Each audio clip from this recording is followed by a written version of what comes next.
The gentle hum of the airplane engines was the only sound Megan Porter could focus on as she tried desperately to stay awake.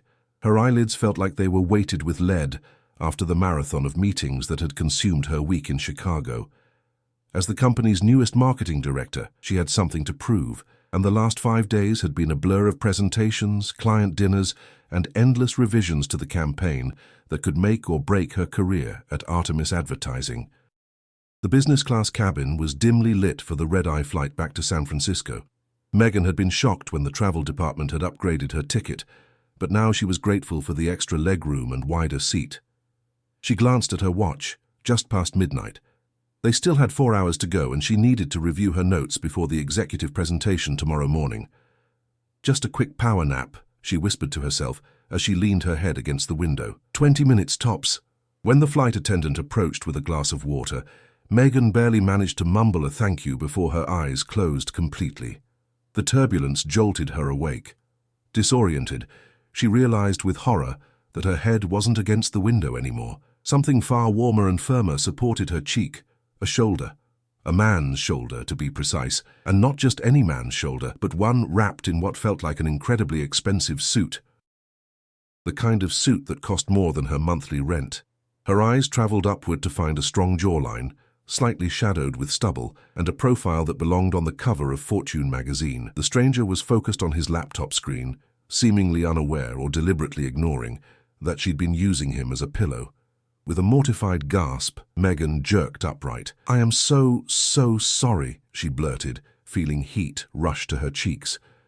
The man turned, and Megan's heart stopped. Deep blue eyes met hers, and a slight smile curved the corner of his mouth. "Don't worry about it. You seemed like you needed the rest." It wasn't just any man.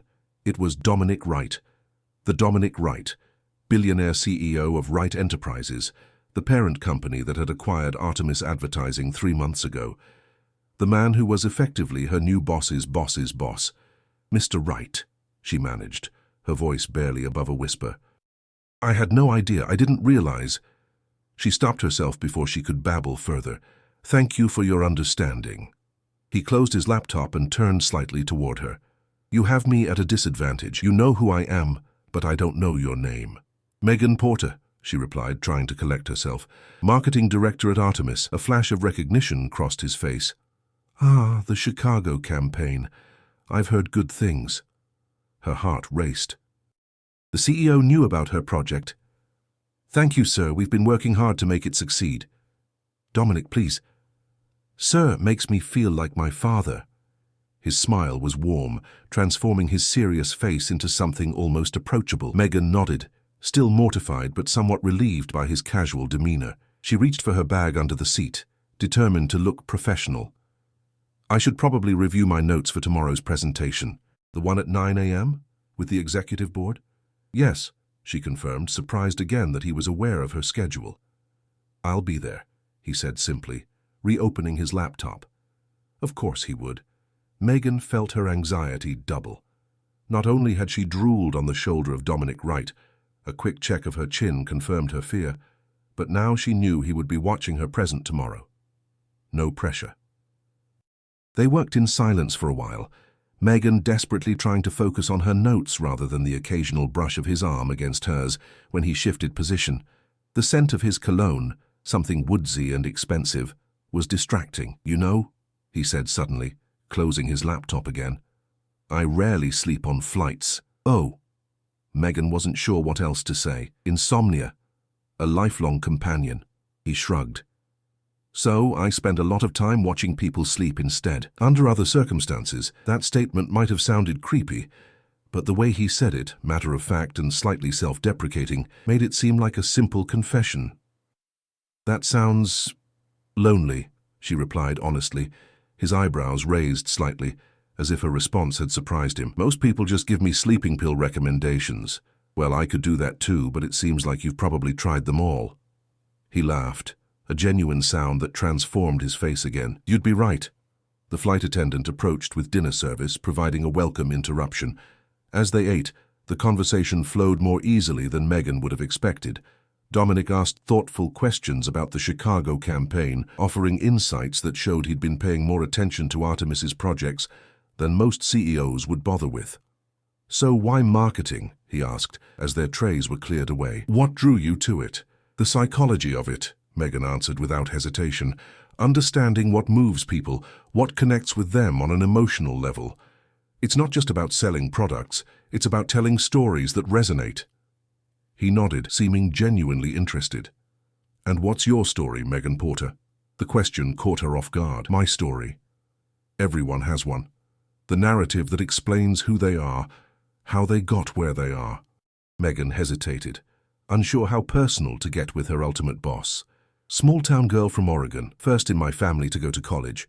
Worked my way through school at a local ad agency and discovered I had a knack for it. Nothing very dramatic.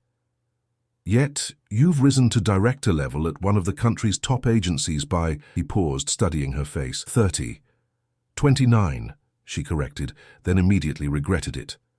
Women in business didn't volunteer their age. "Impressive," he said simply. "That doesn't happen without drive and talent. And a lot of caffeine," she added with a smile. Their conversation was interrupted by a sudden drop in altitude. The plane shuddered, and the seatbelt sign dinged on. The pilot's voice came over the intercom, announcing they were experiencing unexpected turbulence and all passengers needed to return to their seats immediately. "I hate this part," Megan admitted, gripping the armrests as the plane jolted again. "Statistically speaking, turbulence almost never leads to accidents," Dominic offered, his voice calm. "I know the statistics," she replied through gritted teeth. "My brain knows we're fine. My stomach has other opinions." Another violent shake, and Megan felt his hand cover hers on the armrest. It was warm and steady. "Focus on something else," he suggested. "Tell me about your favorite campaign you've ever worked on." She began describing a small but meaningful project for a family-owned bakery chain, focusing on the details to distract herself from the bumpy air. His hand remained on hers, and strangely, she didn't want to pull away. When the turbulence finally subsided, he didn't immediately remove his hand and she didn't point it out. There was something comforting about the connection, until the realization of how inappropriate it was hit her, and she gently extracted her fingers, pretending she needed to reach for her water bottle. "Better?" he asked. "Much, thank you." The cabin lights dimmed further as the flight attendants encouraged passengers to rest for the remainder of the journey. Conversation around them died down, and Megan stifled a yawn.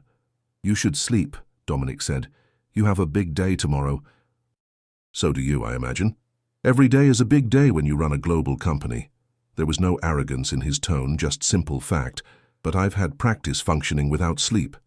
Megan nodded, feeling her eyelids growing heavy again. "If you're sure you don't mind." "I don't mind," he replied softly. "Just wake me if I start using you as a pillow again." "I will." But something in his smile suggested he might not. As Megan drifted off to sleep, she couldn't shake the feeling that this chance encounter was something significant. What she didn't know was how right she was, and that what would happen in the next few hours of this flight would change the course of her life forever. Megan woke to gentle pressure on her shoulder. Opening her eyes, she found Dominic leaning slightly toward her, his expression concerned.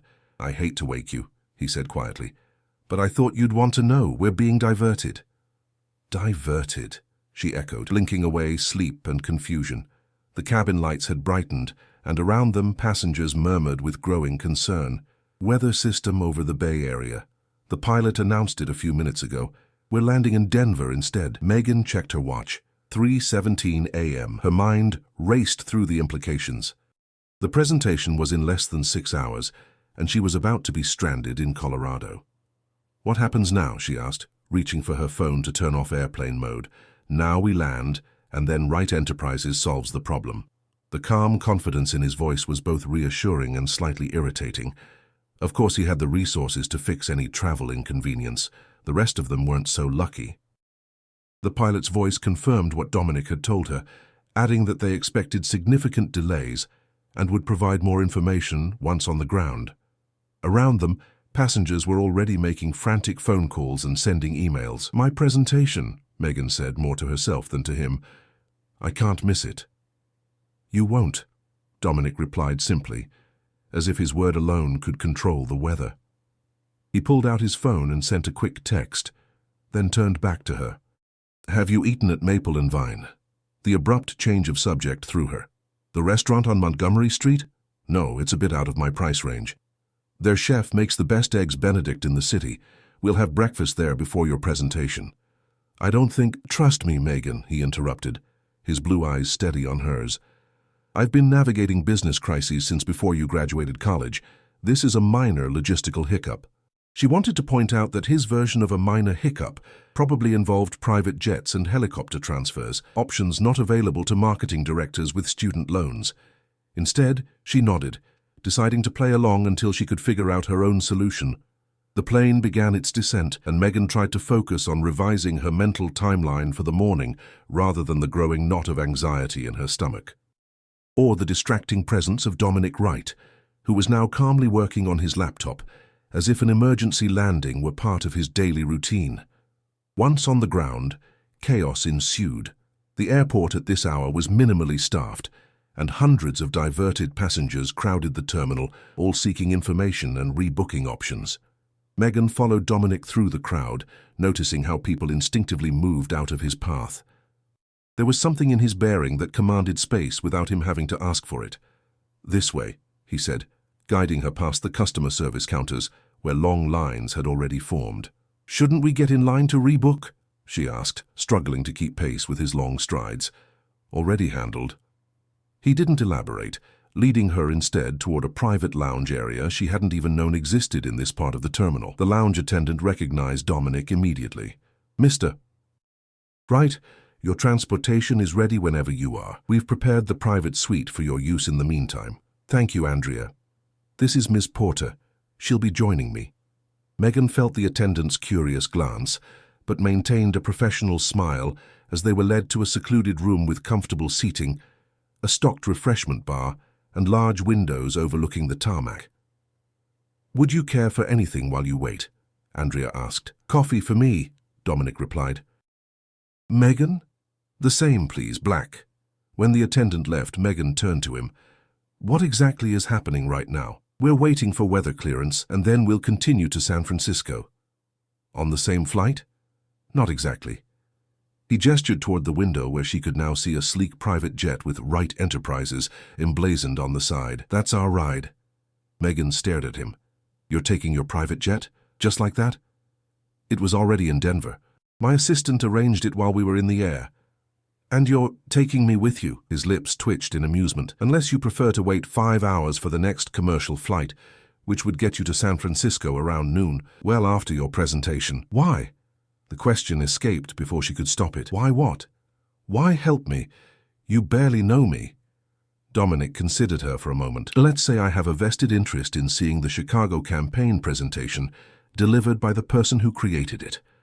It was a reasonable explanation, but something in his expression suggested there was more to it. Before she could press further, Andrea returned with their coffee. "Your pilot says they'll be ready in 20 minutes, Mr. Wright. The weather in San Francisco is expected to clear by the time you arrive." "Thank you, Andrea." When they were alone again, Megan sipped her coffee and studied Dominic over the rim of her cup. In the harsh fluorescent lighting of the airport lounge, he looked more human than he had in the dim cabin of the plane. There were faint lines around his eyes that spoke of long hours and heavy responsibilities. His perfectly tailored suit couldn't quite hide the slight slope of his shoulders, as if he carried an invisible weight. "You're staring," he noted without looking up from his phone. "I'm trying to figure you out." That got his attention. He set his phone down and met her gaze. "Most people don't bother. They see the bank account, not the person. Is that why you're being so helpful? Because I treated you like a normal human being? Is that what you did?" There was genuine curiosity in his question. Megan thought back to their interaction on the plane. "I drooled on your very expensive suit and then talked about marketing psychology. So yes, I think I treated you quite normally." He laughed, and again she was struck by how it transformed his face, softening the hard edges of power and privilege. "Fair enough." "So what's the real reason?" she pressed. Dominic was silent for a moment, seeming to debate how honest to be. "When you acquire a company, you look for certain indicators of value beyond the balance sheet. Talent, innovation, vision, I've been watching Artemis closely since the acquisition, looking for those qualities, and you found them in my campaign. Megan couldn't keep the skepticism from her voice. I found potential. I'm curious to see if you'll fulfill it. He held her gaze steadily. Your work showed something the others didn't, a genuine understanding of human connection. That's rare in this business. The compliment warmed her, but the intensity of his attention was unnerving. There was something calculated in his interest that set off warning bells in her mind. Mr. Wright. Dominic, he corrected. Dominic, she amended. I appreciate the vote of confidence and the rescue mission, but I should be clear about something. If you're expecting anything beyond professional gratitude for this, you're going to be disappointed. His eyebrows rose, and for a terrible moment, Megan thought she'd grossly misread the situation and just insulted the CEO of her parent company. Then a slow smile spread across his face. Ms. Porter, Megan, I may be many things, but I've never used my position to pressure women into inappropriate situations. The fact that you would think that, he shook his head. That says more about the industry than it does about me. Embarrassment heated her cheeks. I'm sorry, it's just no need to apologize. It's a reasonable concern. He leaned forward, his expression serious. Let me be clear in return. I'm helping you because your work impressed me, and because I believe in investing in talent, nothing more. Megan nodded, relieved, but still not entirely convinced. Her experience in advertising had taught her that everyone wanted something, and the price often became clear only after you were already in debt. Their conversation was interrupted by Andrea, returning to inform them the jet was ready. As they walked across the tarmac, Megan couldn't help feeling like she was crossing a threshold into a world she didn't belong in. The steps to the private jet might as well have been a ladder to another universe, one where weather delays were solved with a text message, and breakfast reservations materialized out of thin air. Inside the jet, the luxury was understated but unmistakable. Butter-soft leather seats, polished wood surfaces, and space, so much space compared to commercial aircraft. Megan took a seat, trying not to look as out of place as she felt. Across from her, Dominic had already settled in, looking perfectly at home. As the engines started up, he caught her eye and smiled reassuringly. Relax, he said. We'll be in San Francisco with plenty of time to spare. What Megan didn't know was that time was precisely what they didn't have, and that by the time they landed, everything she thought she knew about Dominic Wright and herself would be turned upside down. The private jet cut through the pre-dawn sky with barely a tremor, a stark contrast to the commercial flight's turbulence. Megan tried to focus on finalizing her presentation notes, but her attention kept drifting to the man seated across from her. Dominic had been on a business call for the past 20 minutes, speaking in low, measured tones about market projections and acquisition strategies. This was the CEO in his element, commanding, decisive, and completely different from the man who had comforted her during turbulence. When he ended the call, he caught her watching him. Something on your mind? Just wondering if you ever stop working, she admitted. Says the woman reviewing presentation notes at 4 in the morning. Megan smiled, conceding the point. Fair enough. Though in my defense, I'm facing unusual circumstances. Aren't we all? There was something cryptic in his tone that made her pause. Before she could ask what he meant, the pilot's voice came over the intercom. Mr. Wright, we're receiving a secure transmission for you. I've routed it to your private line. Dominic frowned slightly, reaching for the phone embedded in his armrest. Excuse me, he said to Megan, then switched to the call. His expression shifted as he listened, the casual warmth evaporating into something harder, more controlled. When? He asked sharply. Are you certain? No, don't alert anyone else. I'll handle it personally. He hung up and immediately pulled out his personal phone, typing rapidly. Is everything okay? Megan asked, concerned by the sudden change. He looked up, seeming almost surprised to find her still there. There's been a situation at headquarters, nothing for you to worry about, but the tension radiating from him suggested otherwise. Megan had worked enough corporate crises to recognize when someone was managing a serious problem. If there's anything I can do to help, there isn't. His tone was clipped, final. Then, seeing her expression, he softened slightly. I apologize. This is unexpected. The pilot announced they were beginning their descent into San Francisco. The sky outside the windows was lightening, the first pale blush of dawn illuminating the clouds below them.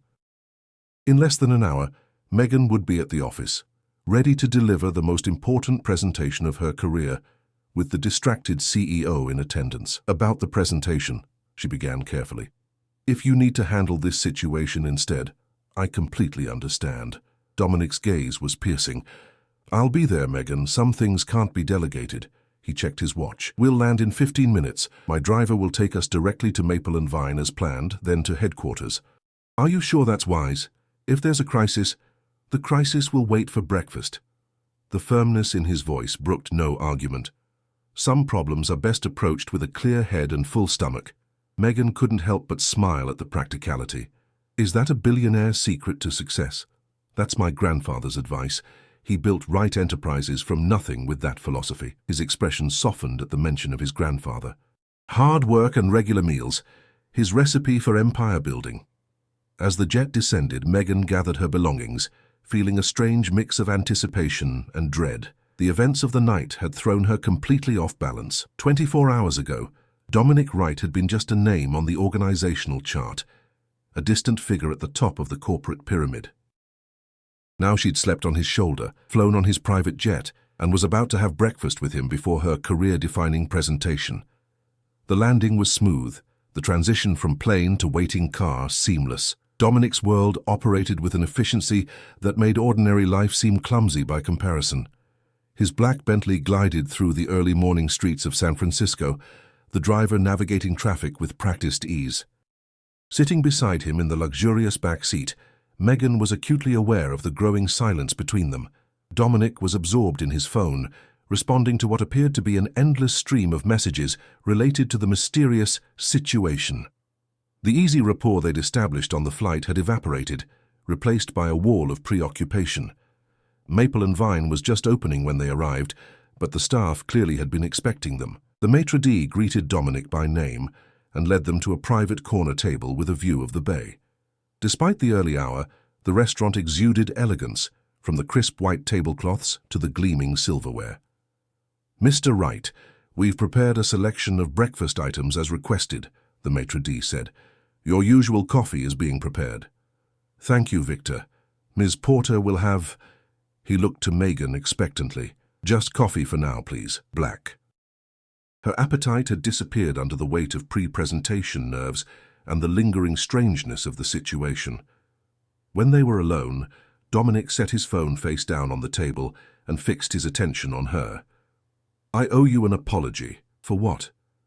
"For being distracted, poor company." He ran a hand through his hair, the first sign of discomposure she'd seen from him. "Today is complicated. The mysterious situation at headquarters," she ventured. He hesitated, then seemed to make a decision. "Megan, what I'm about to tell you cannot leave this table. Do you understand?" Her heart rate kicked up. "Yes, of course. There's been a security breach at Wright Enterprises. Someone has accessed sensitive files related to our recent acquisitions, including Artemis." Megan's breath caught. "A hack? Internal, we believe. Someone with high-level clearance." His blue eyes were intense, searching hers. "The information they accessed includes detailed evaluations of key personnel, including me?" The question slipped out before she could stop it. "Yes," he didn't sugarcoat it. "Your Chicago campaign was flagged in our system as a potential blueprint for our expanded marketing strategy. The data includes projections, client information, and personal assessments." The coffee arrived, providing a momentary reprieve from the tension. Megan took a sip, barely tasting it. "Why are you telling me this?" "Because in approximately 2 hours this information will become public knowledge. The files were transmitted to several news outlets with a scheduled release. We're trying to contain it, but—" He spread his hands. "Technology has its limitations. And my presentation, should I even bother? That's entirely up to you." His gaze was steady. "But before you decide, there's something else you should know." The waiter approached with plates of food, interrupting momentarily. When they were alone again, Dominic leaned forward. "The personnel assessments included my personal notes on potential leadership candidates for Artemis's new executive team. Your name was at the top of my list." Megan nearly choked on her coffee. "What? I've been at director level for less than a year, and in that time, you've increased your department's revenue by 38%.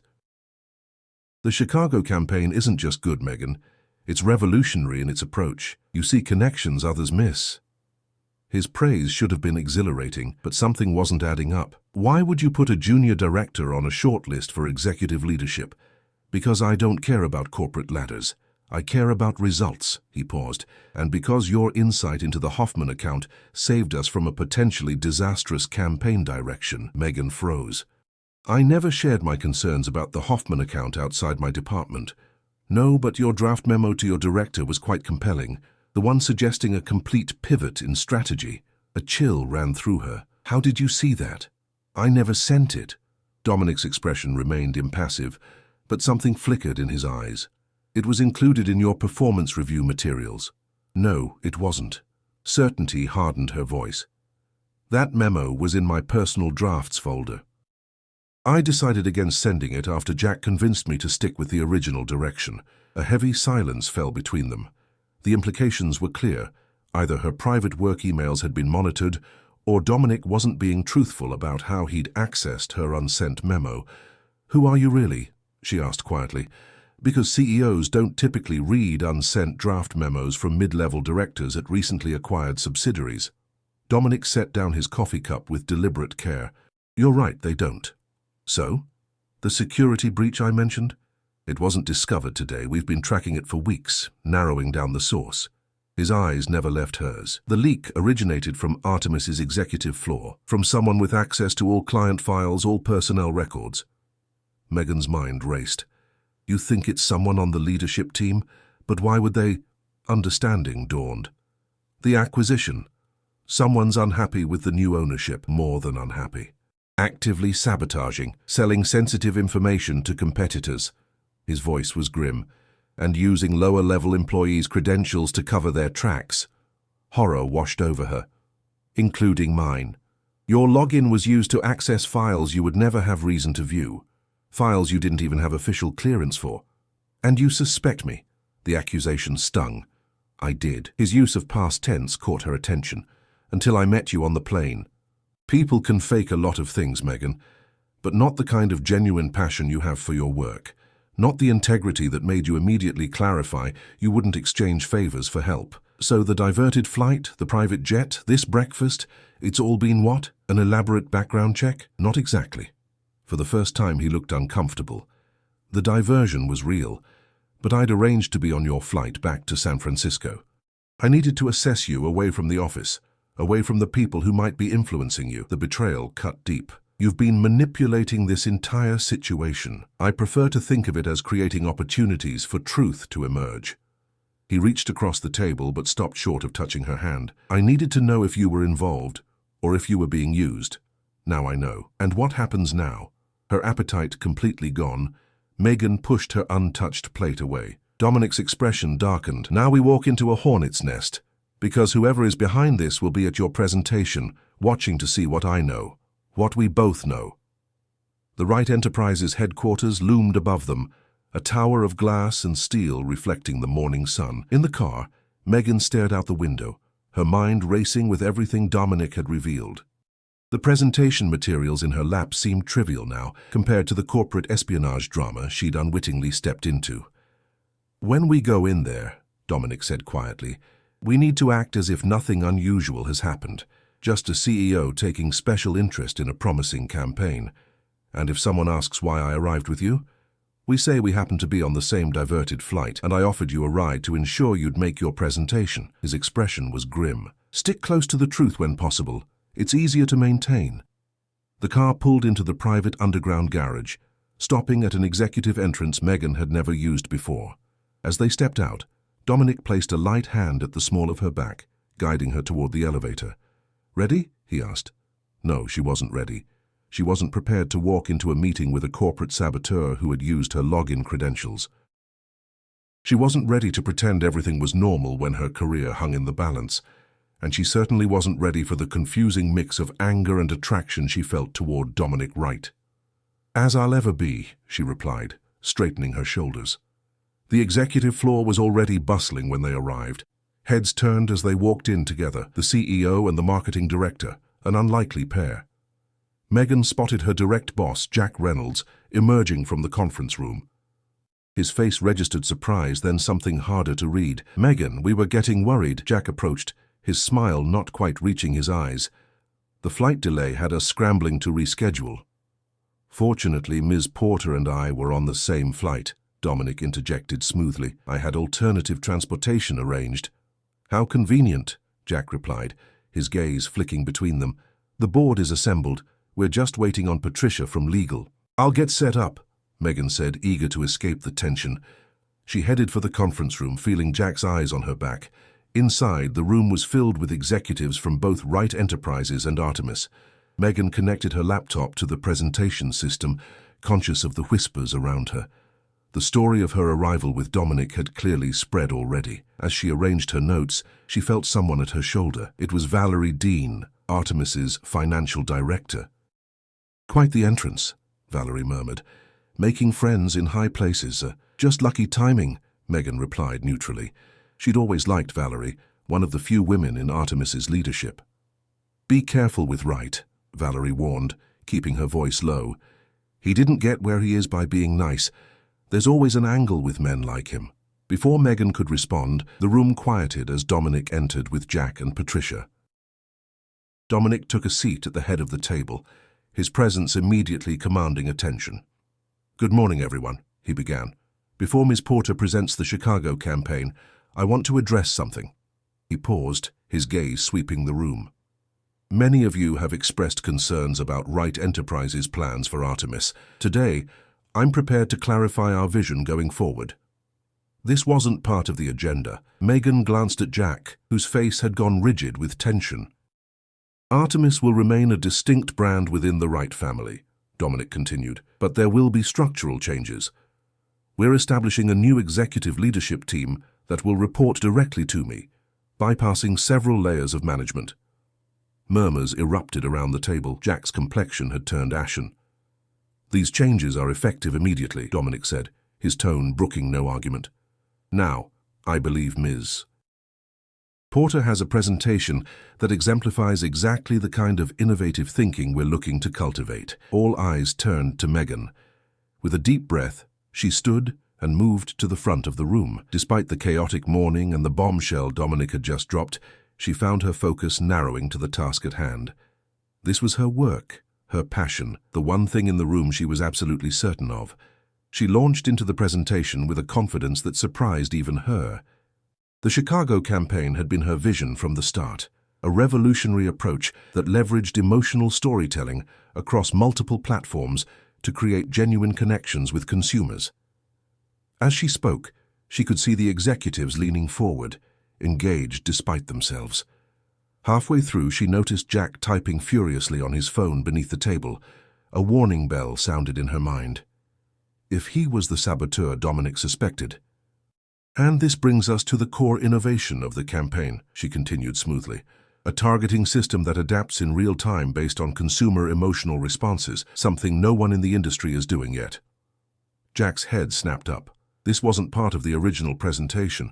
She was improvising, throwing in elements from a private project she'd been developing, one she'd never documented in any company system. Dominic caught her eye briefly, a slight nod encouraging her to continue. "This proprietary system, which I'm calling Empath, would give us a competitive advantage that would be nearly impossible to replicate." She pulled up a mock-up she'd created, but never shared. It would work like this. As she detailed the fictional system, she watched Jack's expression shift from confusion to alarm. He was looking at his phone again, then at her, clearly trying to reconcile what she was saying with whatever information he had. When she finished, the room erupted in applause, all except Jack, who sat stone-faced, and Dominic, who was watching Jack with predatory focus. "Questions?" Megan asked, maintaining her professional demeanor. "I have one," Dominic said, rising from his seat. "This Empath system, it's not in any of the documentation I reviewed. When did this development occur?" The trap was set. Megan held her breath. "It's a recent addition," she replied carefully. "I've been developing it independently." "Interesting," Dominic said, "because Mr. Reynolds here seems quite familiar with it, despite your claim that it's your independent work." All eyes turned to Jack, who had gone completely pale. "I don't know what you're talking about," he said, his voice tight. "No?" Dominic picked up a tablet and slid it down the table to Jack. Then perhaps you can explain why you just sent detailed information about Ms. Porter's fictional empath system to Horizon Media's CEO, a system she invented on the spot just now. The room went deathly silent. Jack stared at the tablet, which displayed his outgoing message. "Your secure messaging isn't as secure as you thought, Jack," Dominic continued, his voice cold. "We've been monitoring all communications from your devices for weeks, ever since unusual access patterns were flagged by our security team." Valerie gasped. "Jack, you've been selling our work?" Jack looked around the table, finding no allies. "You don't understand," he said bitterly. "Wright was going to dismantle Artemis. I was protecting us. By compromising our client's trust? By using my login to access confidential files?" Megan couldn't keep the hurt from her voice. Jack had been her mentor since she'd joined Artemis. "I needed credentials above suspicion," he said, not meeting her eyes. "You were perfect, ambitious enough that people wouldn't question you researching sensitive information, but too junior to be taken seriously if anything was discovered. Security is on their way," Dominic said quietly. "I suggest you cooperate, Jack. Corporate espionage carries serious consequences." As security personnel entered and escorted Jack from the room, Dominic turned to the stunned executives. "This meeting is adjourned. We'll reconvene tomorrow to discuss the restructuring. Ms. Porter, if you'd stay behind, please." The room emptied quickly, executives filing out in shocked silence. When they were alone, Megan sank into a chair, the adrenaline draining from her system. "You were brilliant," Dominic said, sitting beside her. "That improvisation with the empath system was inspired." "I can't believe Jack would do this," she said, still processing the betrayal. "He hired me. He championed my work. And took credit for your ideas behind the scenes from what we've found." Dominic's voice was gentle but firm. "The messages he sent to competitors often included your concepts presented as his own." Megan closed her eyes, feeling a complex mix of anger and grief. "What happens now?" "Now?" Dominic's hand covered hers on the table. "Now we rebuild, starting with that executive team I mentioned." Her eyes flew open. "You were serious about that?" "Deadly serious. And I want you on it." His blue eyes held hers, "Not because of what happened today, but because of what I've seen in your work, your genuine talent." "I don't know," she said honestly. "This is all happening so fast." "Take some time," he offered. "The position will be there when you're ready." She studied him, this complicated man who had manipulated circumstances to catch a corporate spy, yet had shown genuine appreciation for her abilities. "And what about this?" She gestured between them. Dominic's expression softened. "That depends entirely on you. I won't pretend I'm not attracted to you, Megan, but I'm also your boss. Potentially your direct boss if you accept the executive position. That complicates things." "It does," she agreed. "And I don't make life-changing decisions on a few hours' sleep after a night of corporate intrigue." He smiled, a real smile that transformed his face. "Fair enough. But perhaps we could start with dinner. Not as CEO and employee, but as Dominic and Megan, two people who met on a plane when one fell asleep on the other's shoulder." Despite everything, Megan found herself smiling back. "I'd like that." 6 months later, Megan stood at the window of her new executive office, looking out at the San Francisco skyline. The Artemis restructuring had been a success, with the company's value increasing 30% under the new leadership team. Her promotion to Chief Innovation Officer had raised eyebrows initially, but her results had quickly silenced any doubters. A knock at her door interrupted her thoughts. Dominic entered, more casual than she'd ever seen him in their early encounters, his tie loosened and jacket discarded. "Ready for dinner?" he asked, crossing to her side. "Almost." She turned to face him, savoring the warm familiarity that had grown between them.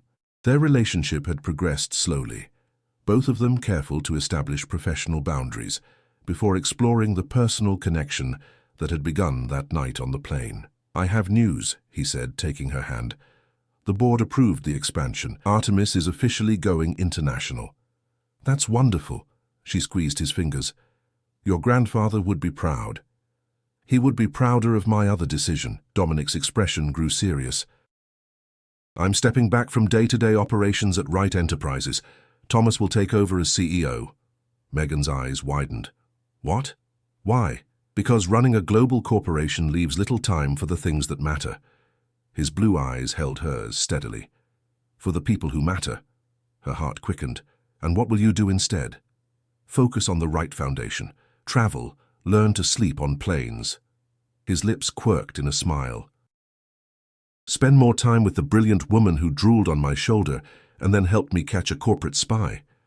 I did not drool, she protested automatically, though they both knew she had. Megan, he said softly, pulling her closer. That night on the plane changed everything for me.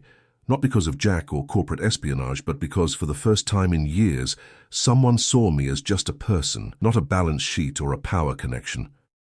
I saw you, she agreed, reaching up to touch his face. I still do. As he leaned down to kiss her, Megan reflected on how a single overnight flight had altered the trajectory of her life. One moment of accidentally falling asleep on a billionaire's shoulder had led to a corporate thriller, professional triumph, and now, unexpectedly, love. Some accidents, it seemed, were worth making.